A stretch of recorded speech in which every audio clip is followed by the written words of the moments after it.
उसने कहा जो हो सो देखा जाएगा। उसने अपनी कान में से एक हाथ हटाया और हटाकर उस कांच के टुकड़े को निकालने लगा। इतनी देर में उसने 2-4 लाइनें महाराज के प्रवचन की सुन ली।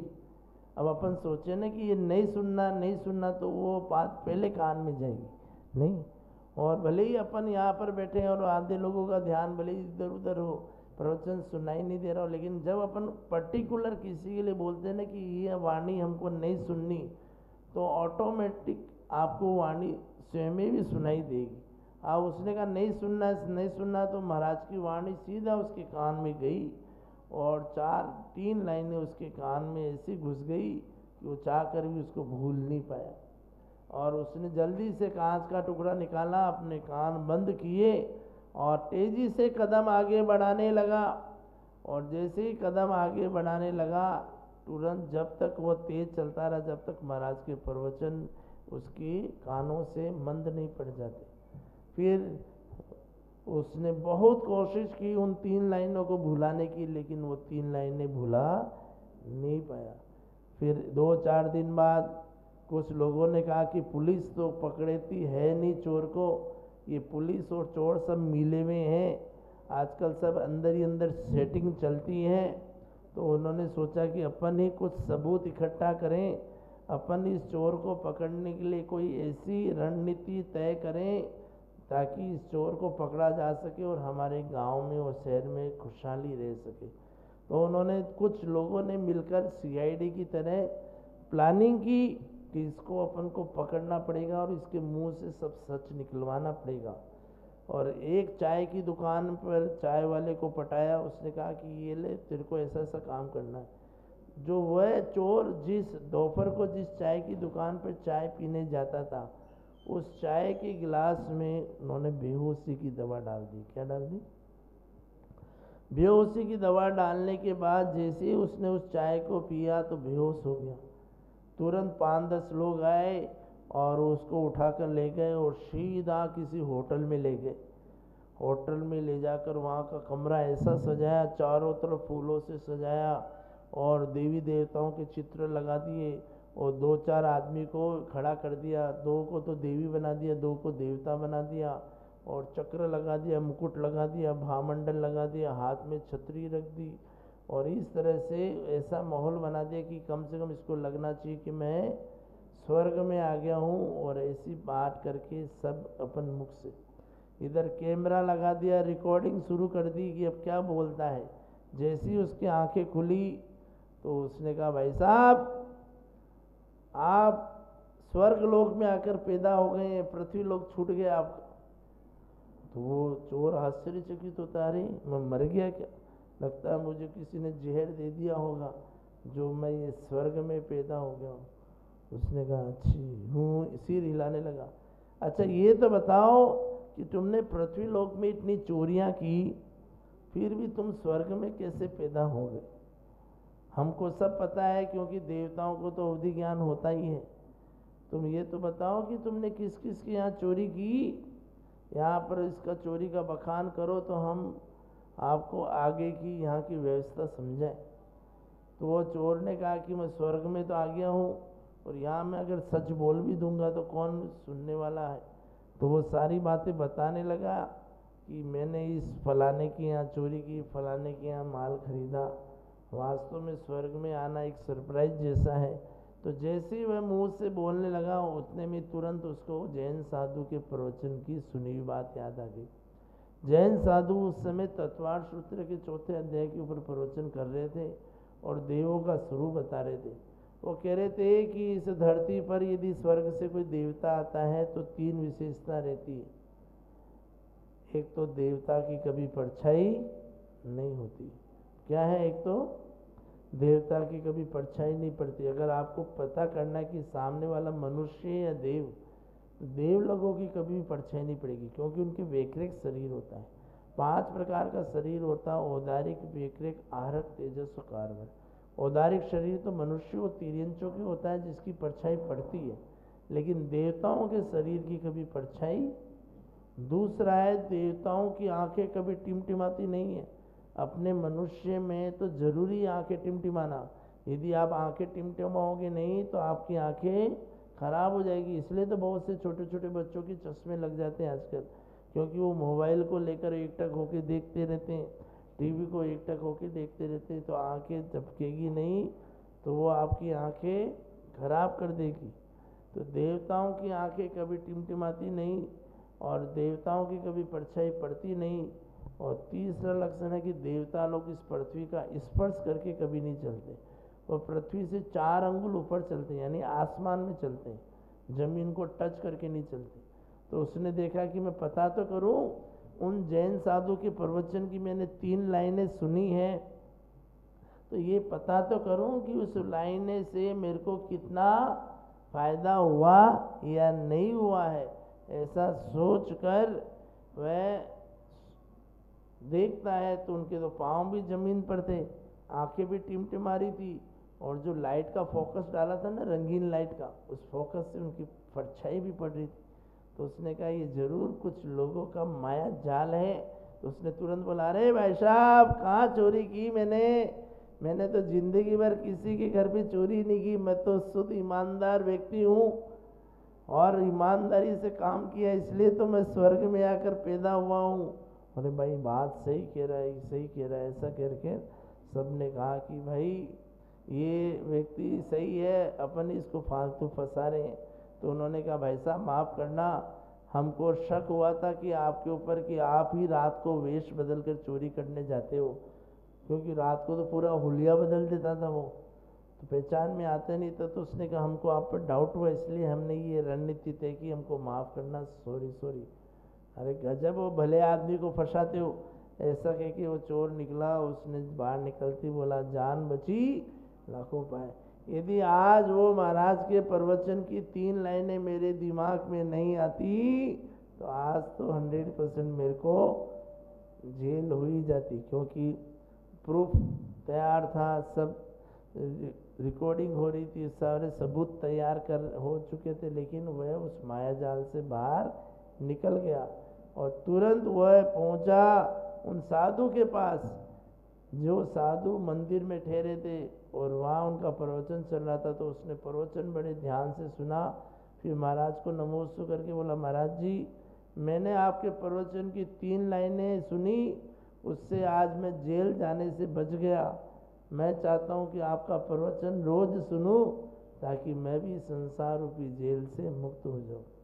और वह रोज़ प्रवचन में आने लगा। महाराज के प्रवचनों से इतना प्रभावित हुआ कि उसने चोरी करने की आदत छोड़ दी और ईमानदारी से बिजनेस करने लगा। चोरी में तो पैसा कमाता था, वो सारा पैसा अय्याशी में वो बर्बाद कर देता था, लेकिन वह महाराज के सामने ईमानदारी से काम करने लगा तो उसका पैसा भी बढ़ने लगा और वह सेठ की पर्याय को प्राप्त हो गया और गांव में सबसे बड़ा धनपति बन गया, सबसे अमीर व्यक्ति बन गया, सबसे सुखी व्यक्ति बन गया। और धीरे धीरे बाद में उसने अंतिम समय में अपनी आत्मा का भी कल्याण कर लिया। तो बंधुओं, कहने का भाव ये है कि जब एक चोर भी महाराज के प्रवचन की बात सुनकर साधु बन सकता है, तो ये जो सामने साहूकार बैठे हैं उनके भाव क्यों नहीं होते वैराग्य के। अपने भाव वैराग्य के बनाओ और कल्पना करो कि हम भी साधु के प्रवचन सुने। कहानी समझ में आ रही है नहीं आ रही है? तो प्रवचन सुनने से क्या हुआ, क्या हुआ? चोर भी साधु बन गया, चोर भी चोरी करना छोड़ दिया, चोर भी जेल जाने से बच गया, चोर भी एक सच्चा इंसान बन गया। और आप लोग इस बात को ध्यान में रखें कि प्रवचन का एक लाइन, आधी लाइन और आधी की आधी लाइन भी हमारे लिए फ़ायदे कर देती है। और ध्यान रखना, यही जो प्रवचन और साधु संगति करते हैं वही हमारे भविष्य के लिए बेनिफिट देती है। आपको पता होना चाहिए कि एक गांव में लोगों की उम्र किस हिसाब से लिखी जाती है। जब उनके गांव में साधु आते थे उस समय उस तारीख को डाल देते थे। मैं असली बात बता रहा हूँ, एक गांव में ऐसे भी गए और जब उनके इस गांव से साधु का विहार हो जाता था तो वो तारीख नोट कर लेते थे। तो मैंने कहा कि ये सब तारीखें नोट क्यों कर रहे हैं? वो कहते हैं कि साधु हमारे गांव में आता है तो हम असली ज़िंदगी उसी को शुरू मानते हैं, बाकी ज़िंदगी तो हमारे नरक के समान है। लेकिन साधु जब से गांव में आता है तब से ही वो सही ज़िंदगी है। तो वो उन तारीखों को नोट करते थे। इस साल 50 दिन हमारे गांव में साधु रहे, इस साल 10 दिन हमारे गांव में साधु रहे, इस साल 100 दिन हमारे गांव में रहे, इस साल 200 दिन रहे। तो वो उन सबकी टोटल करते थे और टोटल करने के बाद जो होते थे तो वही हमारी ज़िंदगी है। कहते कि बाकी ज़िंदगी तो नहीं। तो बंधु, ऐसे भी इस दुनिया में लोग हैं जो मानते हैं कि संतों के समागम पूर्ण जी गई जिंदगी वास्तविक जिंदगी है, वरना तो बाकी जिंदगी तो नरक तुल्य है। तो संत समागम प्रभु भजन तुलसी दुर्लभ होए। आप भले थोड़ा सा भी सुनेंगे तो भी कुछ न कुछ फायदा होगा। नरक में भी सम्यक दर्शन होता है। बताओ आप, नरक में सम्यक दर्शन कैसे होगा? नरक में सम्यक दर्शन तभी होता है जब कोई दुष्ट व्यक्ति मरकर नरक जाता है, तो उस समय उसने कभी किसी साधु का प्रवचन सुना हो, बाई चांस उसके कान में कोई वाणी सुनी हो, तो वो वाणी जैसे ही उसके स्मरण में आएगी उस नारकी जीव को सम्यक दर्शन हो जाएगा। यानी नरक नारकी जीव भी साधु के प्रवचन की बात को सुनकर उसका जाति स्मरण करके वो भी सम्यक दर्शन को प्राप्त कर सकता है। तो क्या जो मनुष्य है वह साधु के प्रवचन सुन के सम्यक दर्शन को धारण नहीं करेगा? प्रवचन सुनना बड़ा अनमोल है। आजकल लोग क्या है, थिएटर के लिए पैसे लेकर शो देखने जाते हैं, और दुनिया भर के सर्कस देखना हो तो टिकट लेके जाते हैं। और प्रवचन में तो क्या है, कोई टिकट है नहीं, कोई फीस है नहीं, इसलिए लोग क्या है वहाँ फ्री में जाने में जोर आता है लोगों को कि अगर वही चीज़ अगर पैसों से मिलने लग जाए तो वैल्यू समझती है, तो फ्री का माल है, जब मर्जी आओ ले लो।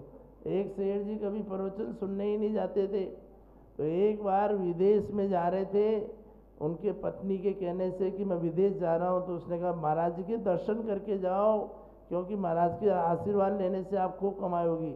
तो महाराज जी के दर्शन करके वो गए, तो महाराज जी इससे बोला, महाराज जी संतों के पास से मेरी पत्नी ने कहा कि 2 लाइनें ज़रूर सुन के आना। तो महाराज जी ने कहा, सेठ जी 2 लाइनें सुनना चाहते हो? बस यही है कि कभी सुनी सुनाई बात पर विश्वास मत करना, और देखी हुई बात भी कभी झूठ होती है, तो जल्दीबाजी में निर्णय मत लेना। ये 2 लाइन किसने कह दी? महाराज जी ने कह दी।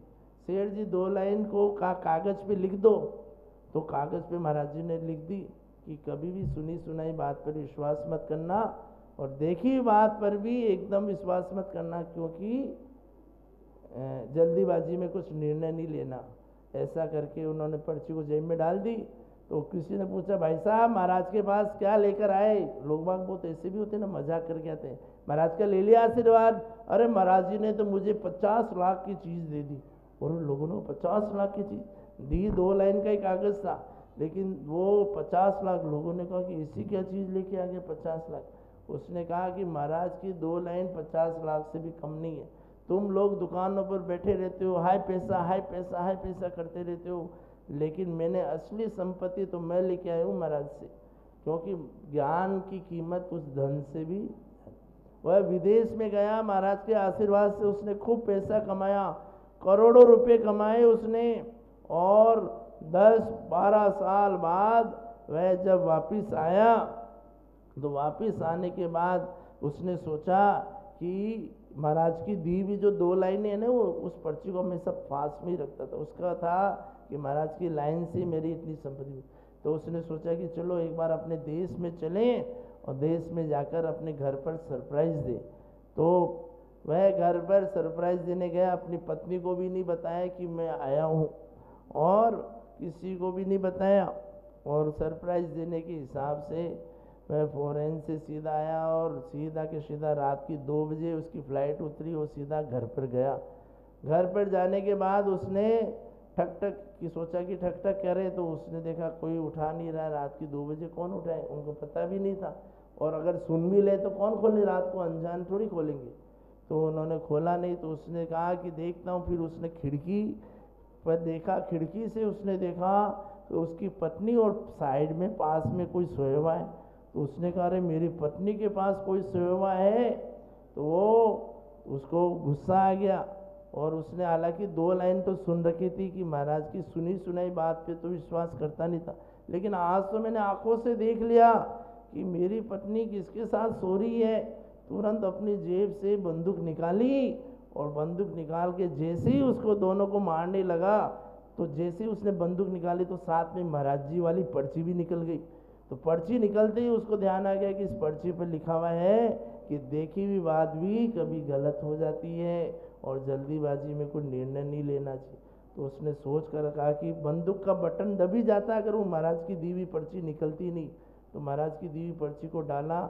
उसने कहा कि एक बार मैं देखूँ तो सही क्या मामला है, और खटखट जोर से किया, घंटी बजाई, और फिर एकदम उसने देखा कि भाई वो पत्नी के पास जो आदमी समझ रहा था कोई आदमी नहीं, वो उसी का ही बच्चा था, जो बचपन में क्या है वो 3 साल का छोड़ के गए थे, तो 12 साल बाद वो 15 साल का बच्चा हो गया। उसने कहा कि आज मैं अपने बच्चे और अपनी पत्नी को एक साथ गोली से मार देता तो मैं कितना बड़ा अनर्थ करता। तो उसने कहा वास्तव में महाराज की दी हुई पर्ची ये 50 लाख से कम की नहीं है, क्योंकि अगर मेरे पत्नी मर जाती, मेरा बच्चा मर जाता, तो मैं फिर इसके सारे ज़िंदगी जीता।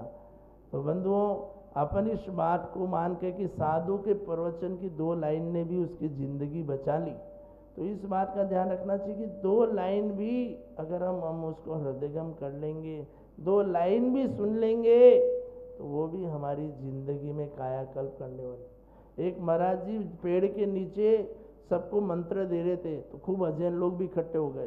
तो एक बीमार व्यक्ति को उठा के ले, महाराज जी इस बीमार व्यक्ति को ठीक करो। तो महाराज जी ने कहा ठीक करता हूँ। तो उसको झाड़ा दिया, तो किसी ने कहा महाराज जी इस पर पानी छिड़क दो, और महाराज ने कहा ठीक है मैं पानी छिड़क देता हूँ। तो उसने कहा लाओ पानी लाओ। तो एक व्यक्ति ने बोला महाराज जी इस पानी में मंत्र बोल दो। तो महाराज जी वो पानी का गिलास लेके मंत्र बोलने लगे, तो इतने में एक मोबाइल से किसी ने फ़ोटो खींच लिया, फट, और फ़ोटो खींच के उसको व्हाट्सअप कर दिया कि महाराज के हाथ में पानी का गिलास। तो महाराज जी को बोलने लगे अरे महाराज तो पानी का गिलास लेके बैठे हैं, और पानी का, उसने कहा पानी का गिलास लेके थोड़ी बैठे, वो तो मैं मंत्र पढ़ रहा था उस पर छिड़कने के लिए। लेकिन उस बात का पतंगड़ बना दिया, और लोगों ने खूब व्हाट्सअप, तो आपको मालूम ही है कि आजकल तो खेल हो गया, इधर की बात उधर, उधर की इधर, और ऐसी उड़ाई। तो भी महाराज घबराए नहीं। महाराज ने कहा कि सांच को आँच नहीं, मेरे को किस बात की टेंशन, ये तो सब जानते हैं कि जैन साधु एक बार ही पानी पीते हैं। वो पानी के गिलास में मंत्र बोल रहा था मैं, अब उसने खींच लिया। जो लोग समझदार थे वो लोग तो इस बात पे विश्वास नहीं करें, लेकिन सभी तरह के लोग होते हैं ना, कुछ लोगों को तो मसाला चाहिए और उल्टी बातें ज़्यादा सोचते हैं और अपने आप को ज़्यादा ज्ञानी समझते हैं। तो उन लोगों ने खूब बोला कि महाराज जी तो वो गिलास में से पानी पिए।